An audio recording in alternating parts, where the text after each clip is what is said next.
Norval Morrisseau expert John Zemanovich testified the late artist's estate and children participated and profited from the fraudulent production of Morrisseau works for years.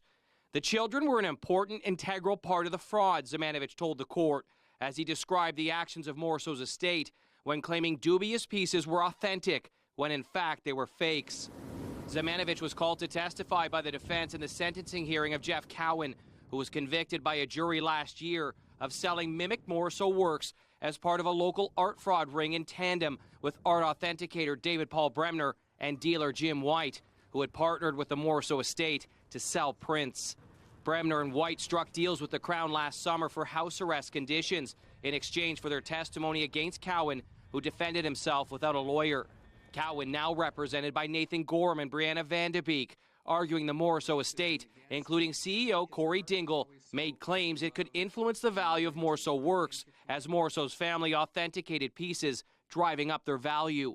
In a series of 2023 phone call recordings identified by Zemanovich as Dingle on one end, Dingle can be heard saying Morrisseau pieces should be worth 10 times what they are, referring to a vault of 800 unseen and beloved Morrisseau works, some unfinished, worth $40,000 to $50,000 apiece. He said the estate was the authority in authentication of Morrisseau art as it combated claims of forgeries in the market. In one recording with a prospective buyer, Dingle can be heard selling a piece for $75,000, telling the buyer at that price he would be able to increase the value of the painting. Telling the buyer the estate vouching for the authenticity of a piece was just as good as a signature. Morrisseau was widely considered the Picasso of the North and died in 2007 when the market became flooded with thousands of forged pieces mimicking his works. The defense arguing Morrisseau's family was complicit in the fraud.